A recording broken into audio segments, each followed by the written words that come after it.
All right, Ji. So we are approaching the end now. So this is the last video on this topic, inshallah, and the last video of the semester, inshallah. अब हमने सिर्फ आखिरी हिस्सा देखना है जो हमारा program counter register है और उसका लॉजिक के उसकी अपडेट किस तरह से होती है. So let's begin. ये है जी हमारा new value of the program counter जो कि अब डिसाइड होनी है. जो भी यहाँ से निकलेगा वो पीसी की नई वैल्यू बनेगी और जैसा कि आपको मालूम है कि वो फिर वापस जाती है और अगली प्रोग्राम काउंटर की वैल्यू दोबारा से बन के आती है and the whole process begins. इस पॉइंट पर जो प्रोग्राम काउंटर की वैल्यू बननी है वो किन चीज़ों में से हो सकती है ये नई वैल्यू. आपको याद होगा, मैं यहाँ इंस्ट्रक्शंस भी निकाल देता हूँ. So for these various instructions different किस्म की वैल्यूज़ हैं जो प्रोग्राम काउंटर ले सकता है. ठीक है, आम तौर पर program counter in the usual operation सिर्फ नेक्स्ट इंस्ट्रक्शन की वैल्यू लेता है. ठीक है, यानी एक इंस्ट्रक्शन चल गई और वो अब अगली इंस्ट्रक्शन की तरफ पॉइंट कर रहा है. उस केस में वो जो नेक्स्ट इंस्ट्रक्शन की वैल्यू है वो तो यहाँ वैल पी में आ रही होगी. ठीक है, so there will be several instructions जिसके अंदर वैल पी चूज करनी होगी आपने प्रोग्राम काउंटर पे जाने की. अब ये सिलेक्शन करने के लिए जो आपको मिल रहा है इस हार्डवेयर जो ग्रे लिखना है इसके लिए आपको आई कोड मिल रहा है और आपको कंडीशन कोड्स मिल रहे हैं. कंडीशन कोड्स जंप्स वगैरह में काम आएंगे. वहां पर हम देखेंगे कि प्रोग्राम काउंटर की नेक्स्ट वैल्यू क्या होती है. सो वैल पी वाली वैल्यू बहुत सारी इंस्ट्रक्शंस होंगी जिसके अंदर ये यूज हो रही होगी. लाइक फॉर एग्जांपल हमारा जो नो ऑप की इंस्ट्रक्शन है, हॉल्ट की इंस्ट्रक्शन है. हॉल्ट के केस में भी बिकॉज इसको रोक दिया जाता है आपके सिस्टम को. लेकिन ये लूप नहीं करता रहता, ये बंद हो जाता है. प्रोग्राम काउंटर नेक्स्ट की तरफ ही पॉइंट करेगा. सिमिलरली आपकी जो कंडीशनल मूव्स हैं, आपकी जो instruction to register immediate to register moves हैं, रजिस्टर टू मेमोरी मूव्स हैं, मेमोरी टू रजिस्टर मूव्स हैं, जो ऑपरेशन की इंस्ट्रक्शन है, इन तमाम के अंदर हमारा जो आपकी पुश की इंस्ट्रक्शन है और जो पॉप की इंस्ट्रक्शन है, इन सब में तो वैल पी जो है वो हमारे प्रोग्राम काउंटर के अंदर जाएगी. ठीक है, यानी वो नई वैल्यू होगी प्रोग्राम काउंटर की. जो वैल एम और वैल सी हैं ये कहाँ यूज हो रही हैं? वैल सी उस वक्त यूज होगी, वैल सी वो है जो आपकी इंस्ट्रक्शन के अंदर लिखी हुई थी. ये कब यूज होती है? जब फॉर एग्जांपल आपका जंप की इंस्ट्रक्शन चल रही है. So in your jump instruction अगर कंडीशन कोड फुलफिल हो जाए, और यहाँ पर कंडीशन कोड चेक होगा, अगर कंडीशन कोड फुलफिल हो रहा है और आई कोड जो है वो जंप की इंस्ट्रक्शन का है, तो उस सूरत में आपके प्रोग्राम काउंटर की वैल्यू जो होगी वो चेंज होकर वैल सी बन जाएगी. ठीक है, याद है? ये बड़ा सादा सा इसका लॉजिक था. दूसरा, आपकी जो कॉल की इंस्ट्रक्शन है, कॉल के अंदर भी जो लेबल का एड्रेस पड़ा हुआ होता है वो आपके इसी के अंदर इमीडिएट में पड़ा हुआ होता है. सो कॉल की इंस्ट्रक्शन, सो लेट मी से this is jump instruction and call instruction. Jump के अंदर इसमें साथ ये कंडीशन कोड भी चेक होना है. कॉल के अंदर कोई कंडीशन कोड चेक नहीं होना, उसमें ऑब्वियसली अनकंडीशनली ये वैल्यू इसमें जाएगी. Now you have another possibility which remains, which is your ret instruction. ret instruction के अंदर हमारा जो रिटर्न एड्रेस है वो मेमोरी में से आया होता है और वैल एम में पड़ा होता है, वो स्टैक में से आया है ना. तो ये प्रोग्राम काउंटर में चला जाएगा फॉर द ret इंस्ट्रक्शन. ठीक हो गया. ये हमारी डिफरेंट वैल्यूज हैं. अब आप इतने इसके माहिर हो चुके हैं कि now if I ask you कि आप खुद इसको बना लें तो आई थिंक क्या बना सकते हैं, लेकिन चलें इसको एक दफ़ा कर भी लेते हैं. ये सॉरी डिफरेंट इंस्ट्रक्शंस हैं जिसके अंदर फॉर एग्जांपल ये नॉर्मल इंस्ट्रक्शन है तो P C is equal to val P, ये भी नॉर्मल टाइप इंस्ट्रक्शन है वैल पी. इसमें वैल पी जंप के अंदर अगर कंडीशन फुलफिल हो रही है तो P C is equal to val C, अगर फुलफिल नहीं हो रही है तो P C is equal to val P. ठीक है, याद है कि हमने उस पर लिखा था और काफ़ी तफसील से इसको देखा था. एंड देन कॉल की इंस्ट्रक्शन के अंदर अनकंडीशनली वैल सी चली जाती है इसमें, और रेट के अंदर वैल एम चली जाती है. इसको अगर हम लिखें हार्डवेयर के ज़बान में तो हमारे पास एच सी एल के अंदर बन रहा है new P C is equal to, अगर आई कोड कॉल का है तो वैल सी अनकंडीशनली, अगर आई कोड जंप का है एंड कंडीशन फुलफिल हो रही है तो वैल सी. ठीक है, अगर नहीं हो रही तो वो हम देखेंगे आखिरी वाली कंडीशन में फुलफिल हो रहा है. एंड देन अगर आपका जो है वो आई रेट यानी रिटर्न इंस्ट्रक्शन है, रेट की इंस्ट्रक्शन है तो val M, otherwise for all other instructions it is val P. ठीक है, तो ये अब इसका हार्डवेयर होपफुली आपको बनाने में मुश्किल नहीं होगी, ये खुद से बना लीजिएगा ज़रा. आपके पास उसी तरह से मल्टीप्लेक्सर है और उसके ऊपर ये आपके पास तीन किस्म की वेल सी वेल एम ये तीन चीज़ें आ रही हैं और ये चार मुख्तलिफ तरीके हैं जिससे आ रही हैं. तो hopefully this should not be difficult for you. हम ये काम अभी करके आएँ और बार बार करके आएँ. ठीक है जनाब, ये आपका प्रोग्राम काउंटर की अपडेट का लॉजिक बन गया. अब हम पूरे का पूरा सिस्टम का हार्डवेयर देखकर आ गए हैं. हमने फेच को देख लिया, हमने डिकोड को देख लिया, एग्जीक्यूट को देख लिया, मेमोरी को देख लिया, और एज पार्ट ऑफ डिकोड हमने राइट बैक को भी देख लिया। अब यहाँ पर एक जो चीज़ बहुत ज़रूरी है वो एक और पर्सपेक्टिव है, जिससे अब हमने करना क्या, आखिरी काम हमने बस सिर्फ सिक्वेंशियल एग्जीक्यूशन होते हुए देखनी है विद टाइम ही, कि किस तरह से हमारा सर्किट आगे बढ़ रहा होता है। देखिए जहाँ जहाँ आपके पास ग्रे बॉक्सेस हैं ना, ये सारे के सारे ग्रे बॉक्सेस, जहाँ जहाँ कहीं आपका कॉम्बिनेशनल लॉजिक है, सो wherever you have combinational logic, उसके अंदर से आपका जो फ्लो ऑफ कंट्रोल है, यानी आपकी उसकी इनपुट आने के बाद आउटपुट जाने तक सिर्फ प्रोपगेशन डिले है। जैसे वो वाटर गेट्स का मैंने आपको एग्जांपल दी थी ना, कि इसमें से यूं गुजर रही है चीज़। लेकिन जहाँ कहीं इसके अंदर आपके पास लैचेस से बनी हुई चीज़ें हैं, like your new value of the program counter, या आपका जो है वो इंस्ट्रक्शन मेमोरी, या डेटा मेमोरी, या आपके कंडीशन कोड्स, ये या रजिस्टर फाइल, ये वो चीज़ें हैं जो कि एजेस के ऊपर इसमें नई वैल्यूज़ आएंगी। जब भी आपका क्लॉक का एज आएगा नई वैल्यूज़ आएंगी। Let's quickly look at that in a simplified diagram. तो अब हम इस पूरी चीज़ को पकड़ के इसकी एक निस्बतन ज़्यादा सिंपल डायग्राम देखेंगे। So this is a simplified diagram. अगर आपको याद हो जिन चीज़ों को हमने कहा था जो हमारे प्रोग्राम की स्टेट मेंटेन करते हैं, program counter register, your condition code register, your data memory and your register file, ये वो सारी चीज़ें हैं जो अपडेट होती हैं क्लॉक के राइजिंग एज के ऊपर, क्योंकि हमने edge triggered flip flops use की हैं। ये सारी चीज़ें क्लॉक के राइजिंग एज के ऊपर अपडेट होती हैं, यानी जो भी वैल्यूज़ इनकी इनपुट्स पर आई हुई हैं, यहाँ यहाँ यहाँ और यहाँ, ये इनपुट के ऊपर वेट करती रहेंगी अनटिल आपका राइजिंग एज आए। और जैसे ही राइजिंग एज आएगा, यहाँ की चीज़ यहाँ चली जाएगी, यहाँ की चीज़ यहाँ चली जाएगी, यहाँ की चीज़ यहाँ, और यहाँ की चीज़ यहाँ। और आप देख सकते हैं कि यहाँ जो new value of the PCI भी होगी, वो वैल्यू जब इसमें लैच होगी तो साथ ही अब अगली इंस्ट्रक्शन का सारा कॉम्बिनेशनल लॉजिक चलना शुरू हो जाएगा। सो कॉम्बिनेशनल लॉजिक में क्या है, एएलयू, योर कंट्रोल लॉजिक, ये जो ग्रे बॉक्सेस अभी आप फिल करके आए थे पिछली स्लाइड अब तक के पूरे लेक्चर में, your memory read operations like the instruction memory read या register file read या data memory read। रीडिंग का ऑपरेशन कॉम्बिनेशनल होता है, सिक्वेंशियल नहीं होता, ये हम पहले डिस्कस कर चुके हैं। सो लिहाजा अब हमने करना सिर्फ ये है कि हम इस पूरी चीज़ को चलता हुआ देखेंगे स्टेप बाय स्टेप, कि किस तरह से हमारे टाइमिंग के साथ ये सर्किट एक एक कदम आगे बढ़ता है और किस तरह पूरा चलता है। तो इस स्लाइड पर कम से कम बस आप सिर्फ इस डायग्राम से कंफर्टेबल हो जाइए कि ये डायग्राम आपको क्या शो कर रही है। ये डायग्राम ये शो कर रही है कि इन वाइट जगहों के ऊपर ये जो पाइप्स बने हुए हैं, ये जो वायर्स बनी हुई हैं, ये कॉम्बिनेशनल लॉजिक बना हुआ है, ये सब कॉम्बिनेशनल है। सो जैसे ही पीसी की नई वैल्यू आती है, ये प्रोपेगेट होके सिस्टम के अंदर इंस्ट्रक्शन डिकोड हुई, सब कुछ हुआ, और उसके बाद आपका एएलयू ऑपरेशन हुआ, और कंडीशन कोड से पहले नई वैल्यू आ गई कि नए कंडीशन कोड्स क्या हैं, ठीक है। एंड देन कॉम्बिनेशनल लॉजिक ने लेट्स से आपकी डेटा मेमोरी में जो राइट करना था वो प्रोड्यूस किया, वो यहाँ वेट कर रहा है, जो रजिस्टर फाइल में राइट करना था वो यहाँ वेट कर रहा है, ठीक है। और जो नई पीसी की वैल्यू है जो बनकर आई है वो यहाँ वेट कर रही है। And now there will be a rising edge, और इस राइजिंग एज के ऊपर ये सब चीज़ें यहाँ अंदर चली जाएंगी। And then because PC update हो चुका है, अब दोबारा से ये काम शुरू हो जाएगा, और वो जो वैल्यूज आएंगी वो यहाँ पर अपडेट हो जाएंगी।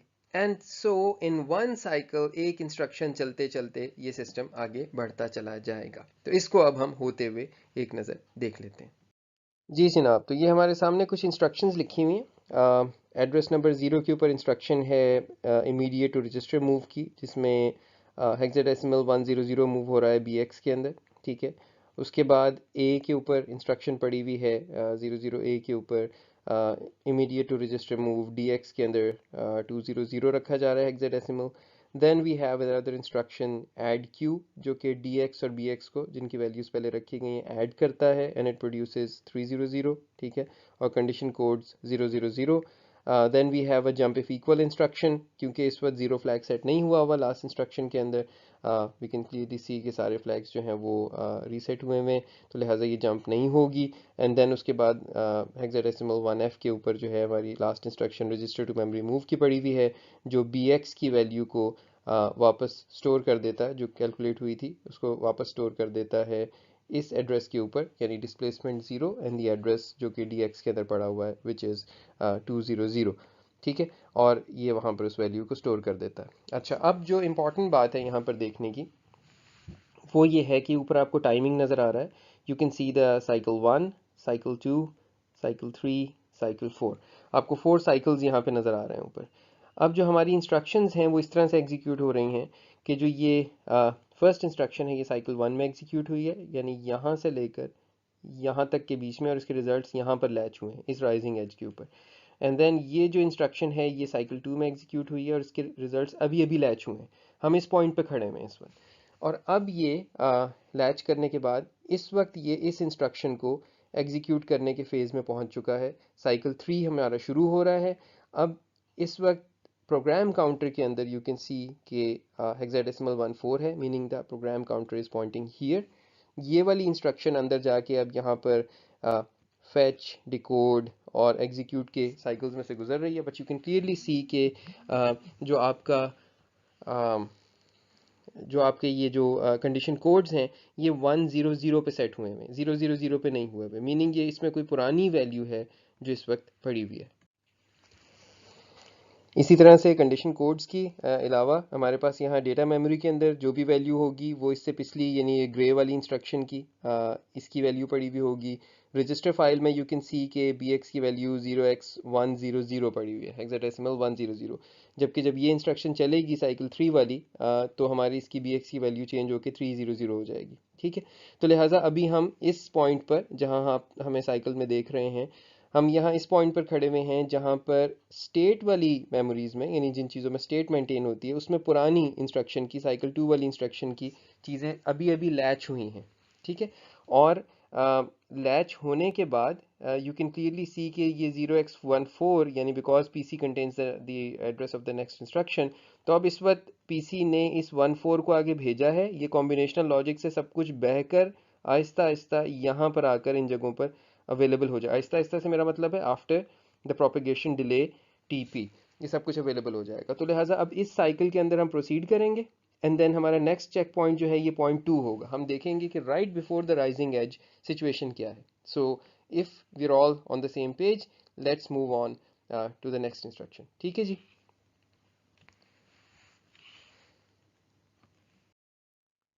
लें जनाब, अब हम उस पॉइंट पे पहुंच गए हैं जहां पे जिस ये साइकिल 3 अपने अख्ताम को पहुंच रहा है, लेकिन अभी राइजिंग एज नहीं आया। तो अब आप देख रहे हैं कॉम्बिनेशनल लॉजिक ने सब कुछ पॉपुलेट कर दिया है आपके इस पॉइंट के ऊपर। आर बी एक्स की ये वैल्यू कैलकुलेट होकर ए एल यू में से आ चुकी है। ये नई वैल्यू जो आपके अगली इंस्ट्रक्शन की है वो कैलकुलेट होकर आ चुकी है, और कंडीशन कोड्स ये वाले कैलकुलेट होकर आ चुके हैं। सब कुछ अपनी सही सही जगह पर खड़ा दरवाज़ा खुलने का इंतज़ार कर रहा है। दरवाज़ा कब खुलेगा? जब राइजिंग एज आएगा।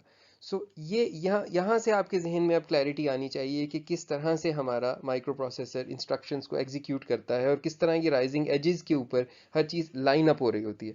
तो अब सब कुछ रेडी है कॉम्बिनेशनल सर्किट से, वो अपने पूरे प्रोपेगेशन डिले के साथ हो चुका और यहाँ पहुँच चुका। यहाँ एक बात और जहन में रखिएगा, मैं इस साइकिल की लेंथ को कितना मिनिमम कर सकता हूँ, क्योंकि देखें ना जितना इसकी लेंथ यानी टाइम पीरियड जितना मिनिमम होगा उतनी फ्रीक्वेंसी ज़्यादा होगी, उतना तेज़ एग्जीक्यूट होगा हमारा पूरे का पूरा जो इंस्ट्रक्शंस है। इसकी जो मिनिमम मिनिमम ड्यूरेशन है वो मिनिमम ड्यूरेशन डिपेंड करेगी मेरे maximum propagation delay in the circuit के ऊपर, यानी इस पूरे सर्किट के अंदर से गुजर कर यहाँ तक पहुँचने का, इन जगहों तक पहुँचने का जो मैक्सिमम डिले है। So I let me call that T P max. मेरा मैक्स जो डिले है ये साइकिल की duration, so let me call it the time period, should be greater than this value.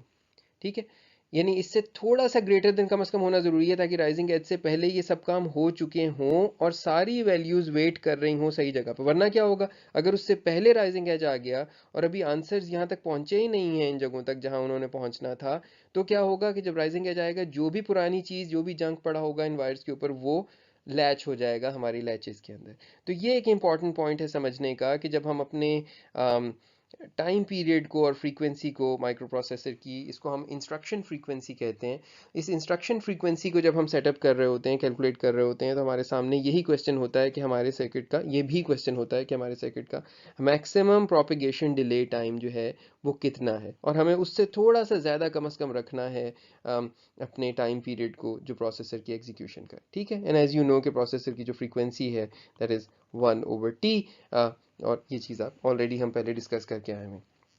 अच्छा जनाब, सो अब मुझे बताइए, अब जब मैं इस एज को गुजरवा दूंगा तो क्या होगा? अब ये सारी वैल्यूज़ लैच हो जाएंगी, यानी RBX के अंदर 300 आ जाएगा हेक्साडेसिमल, ये 16 हेक्साडेसिमल यहाँ आ जाएगा और ये 000 यहाँ आ जाएगा। चलिए करते हैं इसको। And here it happened. So BX के अंदर ये आ गया, यहाँ 16 आ गया, यहाँ 000 आ गया, और हमारी इंस्ट्रक्शन एक कदम चल के इस पॉइंट पे पहुंच गई जहां अगला साइकिल शुरू हो गया। ठीक है, यानी अब ये 16 के एड्रेस के ऊपर जो अगली इंस्ट्रक्शन है, अब उसकी फेचिंग होगी, उसका डिकोड होगा, उसका एग्जीक्यूट होगा, उसका सारे के सारे ऑपरेशंस होकर नई वैल्यूज यहाँ पर आएंगी। ठीक है, और नई वैल्यू ऑफ द पीसी यहाँ पर आएगी। क्योंकि इस इंस्ट्रक्शन के अंदर जंप नहीं होनी, तो प्रोग्राम काउंटर की जो वैल्यू आएगी वो ये होगी 0x1f। ठीक है, क्योंकि अगर जंप होनी होती तो फिर डेस्ट आती, यहाँ पर जंप नहीं होनी, हमने ये पहले डिस्कस किया था कि जीरो फ्लैग सेट नहीं हुआ हुआ, तो लिहाजा जंप नहीं होनी। तो जब जंप नहीं होनी तो 0x1f आएगी। हम इस वक्त चेक पॉइंट नंबर 3 पर हैं, तो अब हम जब चेक पॉइंट नंबर 4 पर जाएंगे तो ये सारी वैल्यूज कैलकुलेट होकर आ चुकी होंगी। Let's see that. और ये देखिए, ये वैल्यू कैलकुलेट होकर आ चुकी है, ये वाली इंस्ट्रक्शन अपने अख्ताम को पहुंच रही है। अब ये राइजिंग एज आएगा तो ये वैल्यू यहाँ पर लैच हो जाएगी। And this is how your processor execute step by step by step by step, and it continues moving instruction by instruction to the end of the program, as our lecture is moving to the end of the semester. अच्छा जनाब, तो इस सब कुछ की एक brief सी summary, हमारा जो सीक्वेंशियल एग्जीक्यूशन है, हमने ये देखा कि किस तरह से हम हर इंस्ट्रक्शन को एक सीरीज ऑफ सिंपल स्टेप्स में रिप्रेजेंट कर सकते हैं, fetch decode execute so on. इनके कुछ हमने जनरल फ्लोज देखे जो हर इंस्ट्रक्शन टाइप जिसमें फिट हो सकती है। फिर उसके बाद registers, memories, pre design combinational block, इन सब चीज़ों को देखा, जोड़ा आपस में, और फिर कंट्रोल लॉजिक के साथ जोड़ दिया।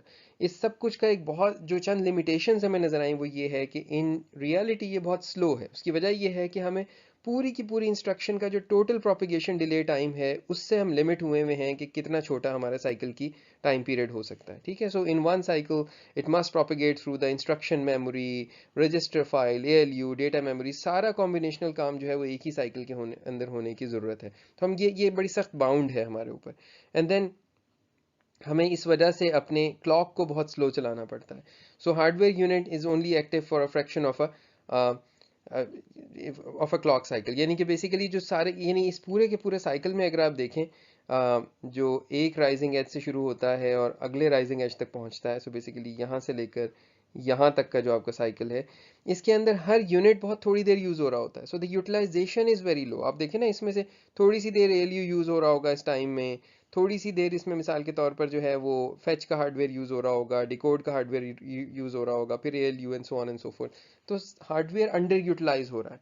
अगर हम इसको किसी तरह तेज कर सकें, यानी जिसका मतलब होगा, जिस पाइपलाइनिंग की हम बात करते आए थे कि पहले एक इंस्ट्रक्शन को जब फैच किया है, वो इंस्ट्रक्शन जब डिकोड होने जाए तो अगली इंस्ट्रक्शन उस पर फैच हो जाए, और जब पहली इंस्ट्रक्शन डिकोड से एग्जीक्यूट में जाए तो दूसरी इंस्ट्रक्शन फैच हो जाए, सो यानी second, so third instruction fetch हो जाए और जो सेकंड इंस्ट्रक्शन आई हुई थी वो डिकोड के फेज पर चली जाए, and so on and so fourth. ये खैर अनफॉर्चुनेटली इस सेमेस्टर में हम कवर नहीं कर सके। हमारे लेक्चर्स एज यू नो कम थे, 26 लेक्चर्स का हमारा ये सेमेस्टर था। एज अ रिजल्ट हमारा जो थोड़ा सा 4 लेक्चर्स की जो कमी थी, इतने ही हमें तकरीबन चाहिए थे, 3 लेक्चर्स चाहिए थे पाइपलाइनिंग कंप्लीट करने के लिए। But anyhow, the amount of knowledge that you have now about this whole subject enables you कि अगर आप चाहें तो अपने तौर पर बुक में से आप पाइपलाइनिंग वाले टॉपिक को पढ़ सकते हैं। नहीं जनाब, जिस चीज़ का आप सबको बेचैनी से इंतज़ार था, हमारे कोर्स की आखिरी इंस्ट्रक्शन हॉल्ट इंस्ट्रक्शन, जिस पे y86 आर्किटेक्चर आके एग्जीक्यूशन रोक दिया करता है, वो आ गई। अल्हम्दुलिल्लाह we were able to complete the course. और इस सब कुछ में मैं एक दो चीज़ें बस आखिर में मेंशन करना चाहूँगा। ये लेक्चर वैसे ही बहुत लंबा हो गया है। एक तो ये है कि ये जो हम कामयाबी से अल्हम्दुलिल्लाह सेमेस्टर ख़त्म कर सके हैं, ऊपर अल्लाह की रहमत है, और नीचे I would really like to appreciate you. आप ने, और मैं आप हर इंडिविजुअल से इस वक्त मुखातिब हूँ, बहुत मेहनत की है इस सेमेस्टर में, इसमें कोई शुबे की बात नहीं है। These are very uncertain times. इससे पहले इस तरह के वक्त हम लोगों ने नहीं देखे हैं, आपकी जनरेशन ने, हम लोगों ने नहीं देखे हैं ये। और ये इन अनप्रेसिडेंटेड टाइम्स के अंदर हम जो ये कंटिन्यू कर सके पढ़ाई लिखाई का काम, आपकी डिग्री को आगे बढ़ाने का काम, आपके कोर्सेज को आगे चलाने का काम, इसमें अनडाउटेडली द मेन विनर, चाहे आपके जो भी ग्रेड्स आते हैं, आपके जो भी रिजल्ट्स आते हैं, हम जहाँ भी पहुँच सके, नो इट कि आप लोगों ने ये बहुत बड़ा एक मार्का है जो सर किया है। तो वंडरफुल, अमेजिंग।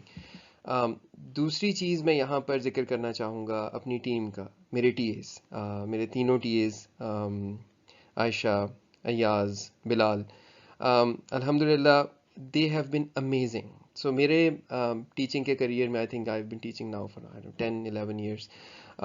इस करियर में आई हैव बिन लकी अल्हम्दुलिल्लाह कि मुझे अच्छे टीएस मिलते रहे हैं, but this is the first time जब मैंने अपने टीएस को कभी फिजिकली देखा नहीं है। I probably won't even recognise them if I see them outside.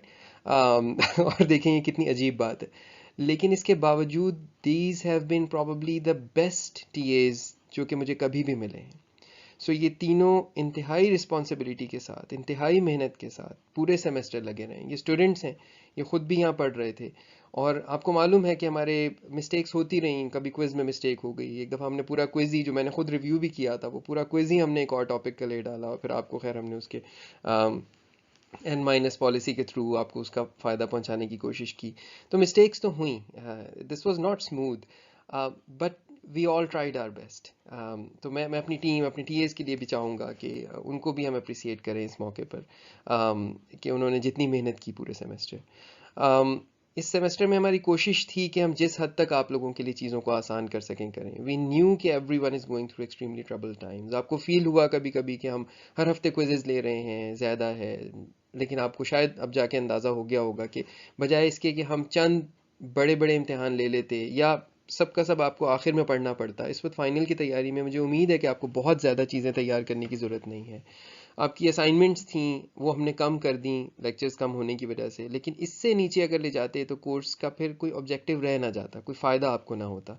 तो लिहाजा बहुत सोचकर अपनी तरफ से पूरी कोशिश करके हम जो आपके लिए बेहतरीन कर सके हमने करने की कोशिश की। एंड आई होप कि आपने ये तो बात अपनी जगह कि क्या सीखा क्या नहीं सीखा, अल्लाह करे, मुझे उम्मीद है कि आपने बहुत कुछ सीखा होगा इस सेमेस्टर में, लेकिन उससे ज़्यादा ज़रूरी ये है, आई रियली होप कि आपके जो इस वक्त आफ्टर टेस्ट है जो रहेगा इस सेमेस्टर के बाद, वो खुदा करे कि वो अच्छा हो। मेरा सबसे ज़्यादा गोल ये होता है कि आप सब्जेक्ट को एंजॉय करें। आपको समझ तो चलें, एक सेमेस्टर में आपके पास जितना वक्त है, जितनी आप कोशिश कर सकते हैं आप करते हैं, समझ से ज़्यादा ज़रूरी उसका शौक़ पैदा होना होता है। अगर आपको ये काम अच्छे लग गए, अगर आप में इस काम का शौक़ पैदा हो गया, तो फिर आप खुद से करेंगे। लर्निंग असल में खुद से होती है। फिर आप इसके कोर्सेज भी लेंगे, आप इस चीज़ के ऊपर आगे पढ़ेंगे भी। लेकिन अगर आफ्टर टेस्ट ही अच्छा ना हो कि यार ठीक है ए आ गया, लेकिन अब खुदारा अब दोबारा मैं इस कोर्स को हाथ नहीं लगाऊंगा, that's probably a worse outcome, that A is a worse outcome than a C, after which you say यार I think I can do it. मैं अभी नहीं कर सका, मेरे पास सेमेस्टर बहुत मुश्किल था, I was going through trouble times, but I had fun, I love this and I want to do this. That's a much better outcome in your lives, जैसे कि आप आगे जाकर अपनी ज़िंदगियों में इंशाल्लाह देखेंगे। So enjoying the subject, having fun with it is more important than just completely एक जैसे कहते हैं ना तंग आकर और annoy होकर एक काम को करना और उसके आखिर में बेशक वो कर जाना, तो it's like a मतलब आप completely burn out होके आपने वो काम किया। तो खैर anyhow we tried to make it fun for you. I don't know इतनी दूर बैठकर किस हद तक हम कर सके हैं। आपको आई नो सेमेस्टर शुरू में आप लोग ये भी कह रहे थे कि हम लाइव क्लासेस करें, उस वक्त भी मुझे मालूम था कि जब सेमेस्टर अपने ज़ोर पर आएगा तो इतना वक्त नहीं होगा आपके पास कि आप सारी क्लासों में आकर बैठ सकें और फिर उन रिकॉर्डिंग्स को सुन सकें जो कि इतनी टेलर्ड नहीं होती जिस तरह से हम आपके लिए बाकायदा रिहर्स बाज़ दफ़ा करके या उस तरह से भी रिकॉर्डिंग्स बनानी पड़ती थी। तो खैर आई होप कि this has been useful, I hope the journey has been good. अगर किसी जगह हम कुछ बेहतर कर सकते थे, हम नहीं कर सके, मैं उसके लिए माजरत ख़्वाह हूँ। कोशिश थी कि आपको सबसे बेस्ट एक्सपीरियंस मिले। अपनी फ़ीडबैक हमें ज़रूर दें, हमें बताएं कि कैसा ये हुआ, क्योंकि अगला सेमेस्टर मेरा कोर्स कम अज़ कम इंशाल्लाह दोबारा ऑनलाइन है। अभी हालात जो हैं वो उस तरह से नहीं हैं कि मैं स्टूडेंट्स को रिस्क में डालना चाहूँ या ख़ुद रिस्क में डालना चाहूँ, कोई भी, like we are all in the same boat ना। तो रिस्पॉन्सिबल डिसीजन मुझे यही लग रहा था, and that's what I did. Obviously बाकी सब ने भी रिस्पॉन्सिबल डिसीजन लिया है, लेकिन हर कोर्स की अपनी रिक्वायरमेंट्स होती हैं। एक क्लास जिसमें 20 बच्चे हैं दूर दूर बैठे हुए हैं is completely different from a class जिसमें लेट्स से 120 स्टूडेंट्स स्टूडेंट्स हैं जैसे आपकी क्लास में थे, तो अगर स्पीच में भी इंशाल्लाह हमारे पास अच्छे नंबर ऑफ स्टूडेंट्स होते हैं तो then I wouldn't want to put them in risk कि मैं एक कमरे में उनको बिठाऊं। खैर एनी हाउ, तो जनाब सेमेस्टर ख़त्म हो रहा है, अपना ख्याल रखिएगा। मुझे उम्मीद है कि आपको फ़ाइनल भी बहुत मुश्किल नहीं लगेगा। जिस तरह से हमने पिछले एग्ज़ाम्स लिए हैं तकरीबन पैटर्न वही है। ऑब्वियसली पूरा सेमेस्टर का कोर्स उसमें कवर हो रहा है, लेकिन सारी चीज़ें मुझे उम्मीद है कि आपके जहन में इस वक्त क्लियर हैं और आप बहुत अच्छा कर लेंगे। अपना ख्याल रखिएगा, इंशाल्लाह फिर कभी किसी और कोर्स में मुलाकात होगी। It was fun teaching you, it was fun interacting with you over all the means जो हमारे पास थे, स्लैक, ईमेल, ऑफिस आवर्स, जो कुछ भी। ठीक है जनाब, अपना ख्याल रखिएगा। खुदा हाफिज़।